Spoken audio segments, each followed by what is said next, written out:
E aí, pessoal, estamos chegando com mais um Educa Trizidela, trazendo vídeos da educação de Trizidela do Vale. Hoje nós iniciaremos com a psicóloga do município, a Fernanda, que vai trazer um bate-papo bem legal para você. Olá, eu me chamo Fernanda Souza, sou psicóloga escolar e educacional e hoje eu gostaria de ter uma conversa com você diante desse momento que todos nós estamos vivendo, um momento inquietante que toda a nossa geração jamais passou por algo nem parecido, né? E diante de tudo isso, nós temos tantas sensações e tantos sentimentos que acabam nos adoecendo. Então eu gostaria de mandar um recado especial, seja para você que é pai, seja para você que é aluno, que é estudante, você que é professor, diretor, você que está trabalhando na saúde. Esse é um momento difícil, mas uma coisa é certa, nós conseguiremos passar por tudo isso. A minha orientação nesse momento é que você pare, que você desacelere, que você desligue literalmente os noticiários por um momento, que você passe a olhar um pouco para dentro de si, respire fundo e comece a se livrar de tudo aquilo que tem lhe adoecido. Se você tem o privilégio de ficar em casa, de fato se resguarde. Se você tem o privilégio de trabalhar em casa, então venhamos fazer isso com consciência. Então a orientação hoje é de uma forma geral. Se você tem esse privilégio sim de trabalhar em casa, de ficar em quarentena, então vamos para algumas dicas que todos nós podemos fazer em casa. A família é grande, então vamos separar alguns utensílios de casa, o copo, o talher, o prato específico para cada membro da família, isso ajuda muito. Você que tem criança em casa, para ser de uma forma mais divertida, você pode, ao chegar em casa, se você é aquele que não tem esse privilégio de trabalhar em casa, mas você precisa sair constantemente para trabalhar, então coloque uma zona na sua casa onde você chegar, você colocar os objetos que você traz da rua, tá? Então, por exemplo, você tem criança, você pode colocar uma fita vermelha sinalizando que quando você chega naquele momento, aqueles objetos ali, eles estão sujos. Então você já vai higienizar esses objetos como carteiras, chaves, as chaves de casa, as chaves do carro, chaves de moto, o sapato, a roupa que você usou naquele dia, roupa de trabalho, você coloque ali. É muito importante essa higienização. Agora nós precisamos usar máscaras, mas é importante usarmos com consciência, ensinarmos os nossos pequenos a como usar essa máscara, tá? A como manusear essa máscara. Acredito que há muita informação sobre isso, mas eu queria dar uma dica para você que é pai. Crianças menores de 2 anos não é para usar máscara. As vias aéreas dos nossos pequenos, eles são menores. Então, a criança menor de 2 anos de usar a máscara corre o risco de asfixia, então vamos ficar atentos, tá? Vamos ensinar papai e mamãe todas as regras de higienização dos nossos filhos, como lavar as mãos. Vamos preparar os nossos filhos, porque quando as aulas retornarem, as escolas vão fazer um trabalho bacana, mas é necessário que a família dê esse suporte. Se você está em casa e você está extremamente inquieto e extremamente ansioso, eu convido você a parar um pouco, a respirar fundo, a sugar o ar pelo nariz e soltar o ar lentamente pela boca, é a forma correta de você respirar, a você ter um momento só seu, a você trabalhar também o autocuidado. Mulheres, arrumar a unha, a sobrancelha, mesmo que em casa, esse autocuidado, a higiene pessoal, se olhar, isso ajuda muito, é como se fosse uma âncora, tá? Desacelere esses pensamentos. Fernanda, eu não consigo, eu olho para os jornais e só vejo notícia ruim, eu olho para o WhatsApp e eu olho para o Facebook, o Instagram e só tem notícia ruim, aí o que é que eu faço? Desligue e comece a selecionar as fontes confiáveis. Esse tanto de informação que nos é dada e essa mídia que traz informações muitas vezes catastrofizando, não é minimizando o problema, longe de mim, mas a gente precisa selecionar a ter fontes confiáveis, periódicos confiáveis, que vai diminuir esse nível de ansiedade. Nós vivemos uma época de distanciamento social, vivemos uma época em que nós não devemos tocar no outro, mas não é um distanciamento emocional, tá, pessoal? O que eu quero dizer com isso é que você pode se conectar emocionalmente com as pessoas à sua volta. a se importar com o que está sofrendo, a ser um ombro amigo, a ser um ouvido amigo e também a desabafar, tá? Aos nossos alunos, aos pais dos nossos alunos, os nossos pais não estudaram para ser professor, mas a dica que eu dou é que você tenha uma rotina fixa na sua casa. Então não deixe seus filhos acordarem a hora que quer, simplesmente porque não está tendo aula, porque quando retornar essas aulas a gente vai ter problema. Orientação é procure acordar no mesmo horário de sempre. Algumas famílias que colocam até uniforme na criança, eu acho isso muito lindo. Não é obrigado a fazer dessa forma, mas é uma forma da criança ir identificando que aquele horário é para estudar. Pesquise na internet, peça ajuda para algum educador que você conheça, atividades específicas. Oriento também a você ter um momento super prazeroso com seus filhos. Gente, as crianças elas aprendem brincando, então brinquem com as crianças, brinquem com os seus filhos, brinque de correr, brinque de jogar bola, de rolar no chão. Isso trabalha atenção e concentração em inúmeras brincadeiras. Então, mantenha uma rotina fixa, mas também brinque com as suas crianças. Você que está em casa, trabalhando em casa, evite trabalhar de pijama, tá? E essas pequenas coisas a gente vai ensinando para o nosso cérebro que mesmo está tudo diferente lá fora, mas logo, logo vai se organizar, tá? Pais de crianças que têm necessidades especiais, nesse momento é o momento mais inquietante para vocês. E esse é o momento que vocês precisam do suporte, então não se privem. Se você quiser chorar, chore. Se você quiser lamentar, lamente. Não vamos nos fazer de fortes, nós somos humanos, mas vamos fazer tudo com consciência, tá? Esse é o meu recado e eu queria finalizar dizendo que tudo isso é tenebroso, são dias difíceis, mas tudo isso vai passar. Nós temos também o vídeo do professor Donizete. Ele traz uma aula bastante interessante para você mostrar aos seus filhos. Me chamo Donizete França, sou professor de Língua Portuguesa e História do Colégio Frei Germano de Cedrate, do turno matutino. Hoje vamos ter uma aula na disciplina de Língua Portuguesa sobre substantivo. O que é um substantivo? Substantivo é a palavra que dá nome às pessoas, aos lugares, aos sentimentos, aos objetos, aos animais, enfim, a tudo que existe ou que imaginamos existir. A exemplo de substantivo temos casa, bola, árvore, livro.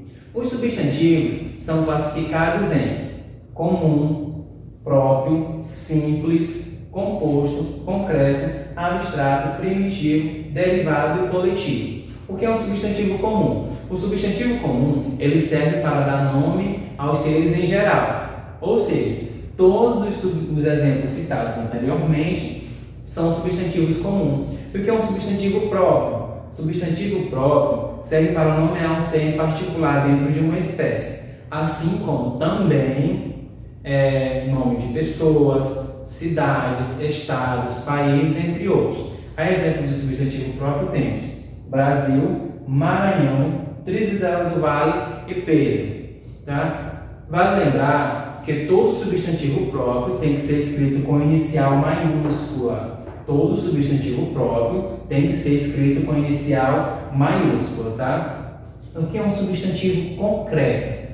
Substantivo concreto são aqueles que possuem uma existência de modo independente, ou seja, ele não necessita de um outro para existir, ele já existe por si só. A exemplos temos mar e escola. São exemplos de substantivos concretos. Não dependem de outros substantivos para existir, de outros seres para existir. E o que é um substantivo abstrato? O substantivo abstrato são aqueles que dependem de outros seres para existir. A exemplo de substantivo abstrato temos amor, felicidade, bondade, fuga, raiva, entre outros. Esses são exemplos de substantivos abstratos, tá? Porque dependem de outros seres para existir. Professor, mas aí, o substantivo primitivo, o que vem a ser um substantivo primitivo? O substantivo primitivo, ele não deriva de nenhuma outra palavra da língua portuguesa, tá? Substantivo primitivo não deriva de nenhuma outra palavra da língua portuguesa. A exemplo temos jardim, flor. Então, são palavras que já existem e não derivam de uma outra palavra. Professor, mas e aí, o substantivo derivado? O que é um substantivo derivado? O substantivo derivado ele é formado a partir de um outro substantivo. Ou seja, é um substantivo que precisa de um outro substantivo para existir. A exemplos temos. Como eu botei o primitivo jardim, vamos usar jardim então. Jardinagem. Jardinagem é um substantivo derivado de jardim. Tá? E de flor, nós temos florescer. Florescer. Substantivo derivado de flor. Tá? Professor, e o substantivo simples? O que é um substantivo simples? Substantivo simples é formado apenas por um radical ou uma palavra. Exemplos temos sol, também flor. São palavras formadas por um radical ou uma palavra. São substantivos simples. Professor, mas o senhor não falou que agora há pouco que flor é um substantivo primitivo? Como assim também é um substantivo simples? Ele é primitivo porque ele não deriva de outra palavra da língua portuguesa. E ele é simples porque é uma palavra formada por um só radical ou uma só palavra. E o que é um substantivo composto? Substantivo composto é formado por duas ou mais palavras, ligado ou não por hífen. É um substantivo composto. A exemplos temos passatempo. Passatempo é um substantivo composto formado por duas palavras, passa mais tempo. Temos também beija-flor. Também um substantivo composto, formado por duas palavras e ligado por hífen, tá? São substantivo composto. Mas, professor, e o substantivo coletivo? O que é um substantivo coletivo? O substantivo coletivo são aqueles que, mesmo singular, eles indicam um conjunto de elementos de uma mesma espécie, como de animais, pessoas, enfim, de seres. São substantivos coletivos, mesmo no singular, ele vai indicar um conjunto de elementos, tá? Exemplos temos cardume, que é de peixes, que é um conjunto de peixes, um conjunto de um mesmo elemento, tá? Temos também buquê, que é de flores, biblioteca, de livros, temos também constelação de estrela, que é um conjunto de estrelas. Tá? Então, essa foi a nossa aula sobre substantivo e suas classificações. Tá?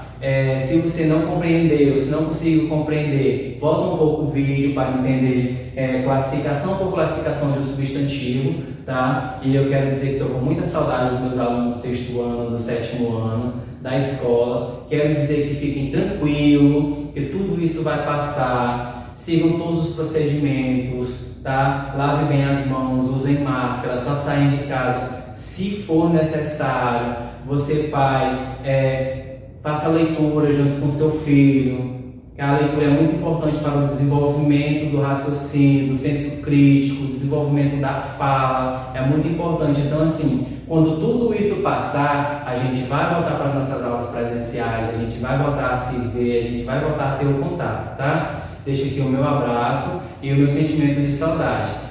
Obrigado. A professora Gadelha traz um vídeo onde ela explica melhor o conceito das artes. É um vídeo bem interessante. Sou a professora Gadelha, trabalho na Unidade de Ensino São Vicente de Paula com a disciplina de arte de 7º e 8º ano. Nós vamos falar um pouco sobre paisagem, que esse assunto ele está no livro do 7º ano. O que são paisagens? No campo da arte, a paisagem é um gênero de pintura tradicionalmente praticada entre os artistas plásticos. Temos basicamente dois tipos de paisagens, são as paisagens naturais e as paisagens humanizadas ou culturais. Vamos falar um pouco sobre as paisagens naturais. O que são paisagens naturais? São aquelas que são feitas por elementos da natureza. É aquela que apresenta somente a natureza. Sendo assim, não sofrem uma ação antrópica, quer dizer que não sofrem a interferência humana, como por exemplo as montanhas, o deserto, os lagos, os rios, a nossa Pedra Grande, as florestas e entre outras. E as paisagens, o que são paisagens humanizadas ou culturais? São as paisagens que possuem elementos humanos, ou seja, são as paisagens que sofrem uma certa destruição causada pelo homem. Por exemplo, a retirada das florestas, a retirada da areia do nosso rio Mearim, a exploração do sal, do petróleo, do gás, a pesca indevida nos rios, nos mares, nos oceanos, entre outros. Na tentativa de preservar a maior área possível, foi criada as unidades de conservação, que são as áreas florestais, protegida por lei para garantir que aquela floresta não seja destruída. Deu para entender? Nós temos também a professora Lierka, ela que traz uma dica interessante de uma plataforma para você aprender de casa. Oi pessoal, eu me chamo Lierka Gomes, sou professora de matemática da unidade de ensino São Vicente de Paula. Estou aqui para dar algumas dicas para vocês referente a estar mantendo uma rotina de estudo em casa, devido aí à nossa quarentena por conta da pandemia. Uma dica que eu tenho para deixar para vocês é uma plataforma chamada Portal do Saber. Lá vocês vão encontrar um enumerado de informações, conteúdos, atividades práticas. Um portal excelente, cheio de conteúdos, que vai do ensino fundamental até o ensino médio, dividido aí em séries. Então é um site, é uma plataforma bem legal, que vai estar favorecendo vocês essas informações, que vai estar tirando vocês também um pouco aí desse tédio que está acontecendo. Esse foi o Educatriz dela. Você, professor, que tem mais algum vídeo, nos envie. Nós estaremos mostrando e postando nas nossas redes sociais.